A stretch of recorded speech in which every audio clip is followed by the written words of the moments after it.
everyone. Thank you so much for joining me. This is Moment with Veronica, a healthy lifestyle for people over 50. Today, I'm going to share with you 7 tips on how to live a simple life that will improve your quality of life.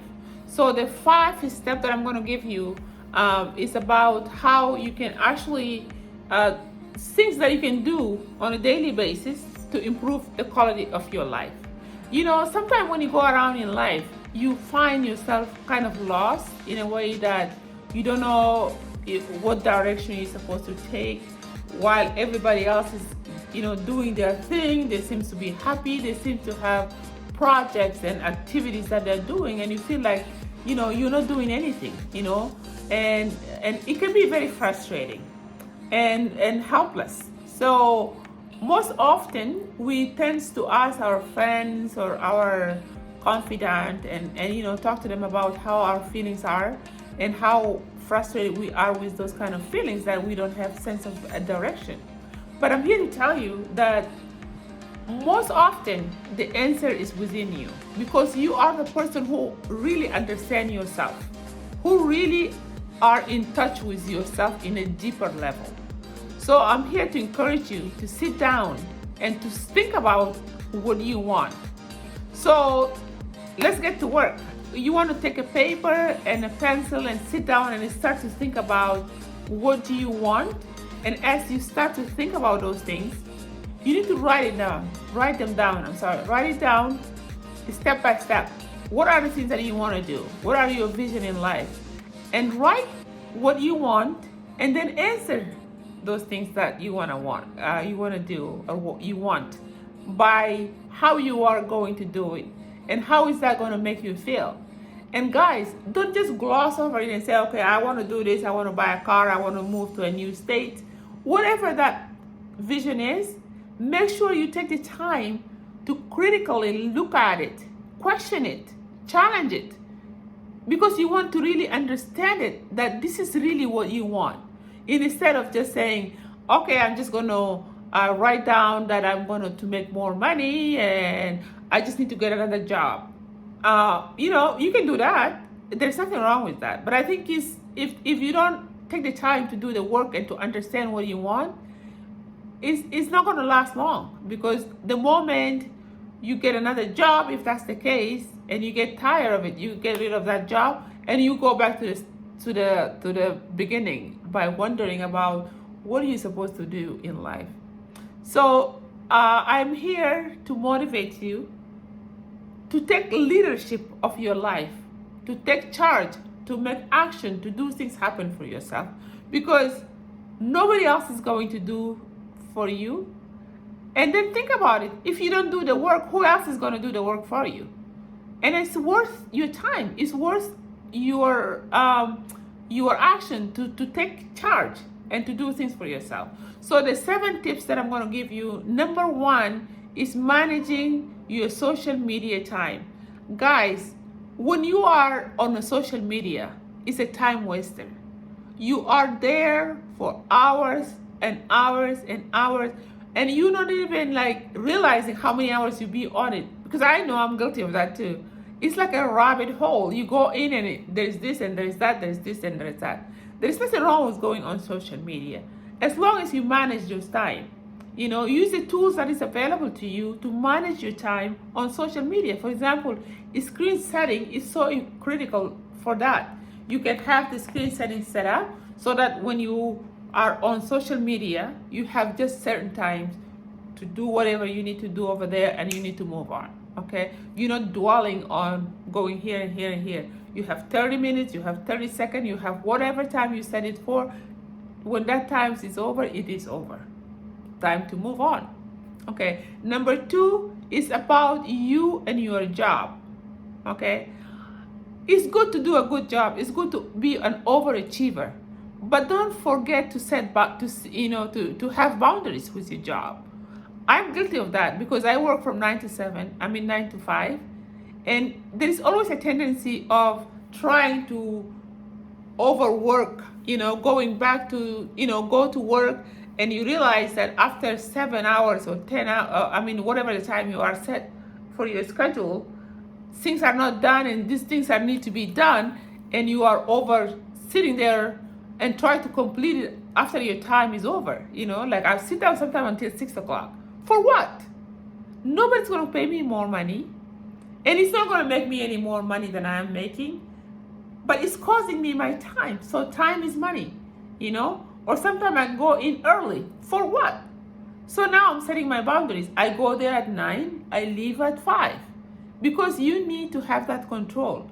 The time that you're going to spend at work, you can use that time to be with your loved one, or just go for a walk after work, or do things that is going to benefit your health. Okay, so that is number 2. Number 3 is meditation. Meditation is so important, and I know it's very difficult to do, because when you sit down and try to meditate, the idea of it is to sit down and clear your mind. Most often at the beginning is very challenging, because you always want to have your mind occupied with things like thinking about paying the bills or you can't sit still.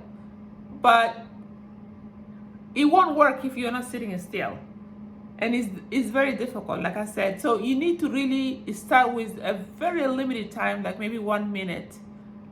I know it sounds very insignificant, but it is so critical, because if you sit down 1 minute, maybe next week we'll give it 5 minutes. So it's a process where you build on. It's not something that happen overnight. And another thing is breathing. Breathing is so important. Having a deep breath in and out when you're stressed out, it clears your mind, it centers your body, it gives you that peace of mind. Okay, so practice deep breathing, learn how to meditate, and stay consistent. Okay, so number 6 is having a positive outlook on life. Oh no, I'm sorry, that's number 5. Number 5 is being available to your loved one. Guys, this is not something that you should take for granted, that your spouse is going to be available all the time, your kids are going to be around all the time, your friend is going to engage with you all the time. That's not the case if you don't put the effort into making it work and being consistent. For example, you and your husband, like if your spouse or your significant others is at work, the moment they walk through the door, make an effort to get up and greet them at the door, give them a kiss and welcome them. Make them feel like you are waiting for them, you are excited. Give them the time to listen to their their stories throughout the day, what they have been doing, what are they happy, just listen to their to their day. Make it a point where to pay attention. Don't interrupt when they start talking about their day, and you just like, okay, yeah, I have the same thing. It's not about you. Give them the time. They are worth your time. They are worth the intention or the attention. And the more you do this, they will feel like they are important in your life. Okay? So don't forget to do that. Another thing is with your children, when the kids are very young or they're older or teenage or whatever the age might be, they will come home with these stories, or they will be watching a movie and it's like, Mom, listen to this, whatever. They try to tell you a story, and most often, I know I did that with my child. and you feel like, okay, well, yeah, okay, well, but make the time. Listen, like really listen to their story. Engage with them. Make them feel like they are worthy your attention. Because at the end of the day, when they walk out of the house, they feel that you have their back. They feel that they are safe. They feel that they are appreciated. They feel that their thoughts are important. Okay? That's how you build their self-esteem. That's how you make them feel confident about their life. Okay? So that's number 5. Number 6 is a positive outlook in life. And basically what it is that there's so many negativity in life today, from pandemic to political issues, like in the United States here is like, political hatred. People don't like Democrat, whatever. and black and white and all these things, it has a lot of impact on our individual outlook in life. Because I, as a black woman, I walk on the street, I'm already stereotyping all the white people about how they view me, as an old middle-aged or past middle-aged lady who is definitely poor and she can afford anything, and they look down on me. But that's not the case. It's up to me to make my outlook in life positive, regardless of what they think. It's none of my business. So when you go in life or go outside your home, make a point to say hello to people by looking in their eyes and say, "Hi, how are you?" And you go about your business. If they don't respond to you, it's on them. But your conscience is clear because you are a happy person.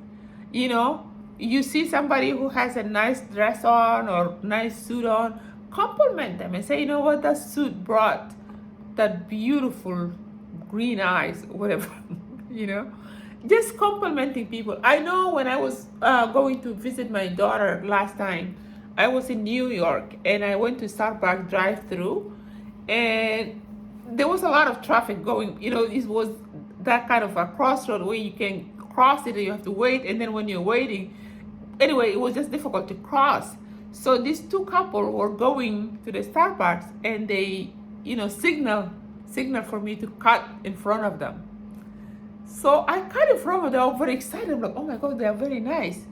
As I was driving to my, to the Starbucks to get my coffee, a thought come to my mind. I said, I gotta do something nice for them. What is it? I said, I'm gonna pay for their drink, no matter what it is.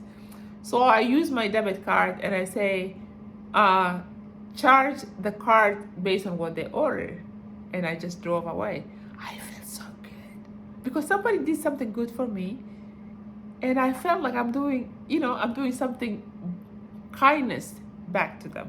So that makes me really feel good. Okay, which lead us to number 7, and the last one is learn something new every day. Guys, having an open mind and keep your mind engaged with life and learning is really good.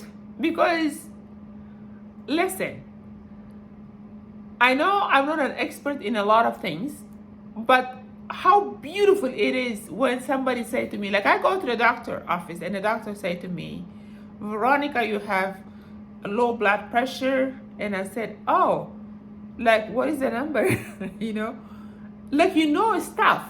You're not leaving it to the expert. You are engaging, you are taking charge of your health. So if somebody say to you, you're eating this kind of food, there is a lot of sodium in it, you know about sodium, you know how much intake you can take. And the only time you will have all this knowledge is you being actively and intentionally learning. And that's what I'm saying. Learn, keep on learning. Don't stop learning. Try to learn things every day.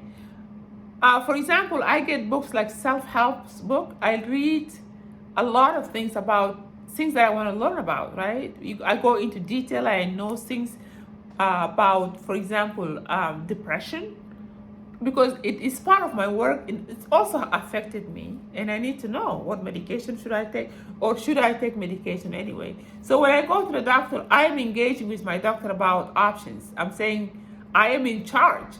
I'm not just passive person sitting there listening to them.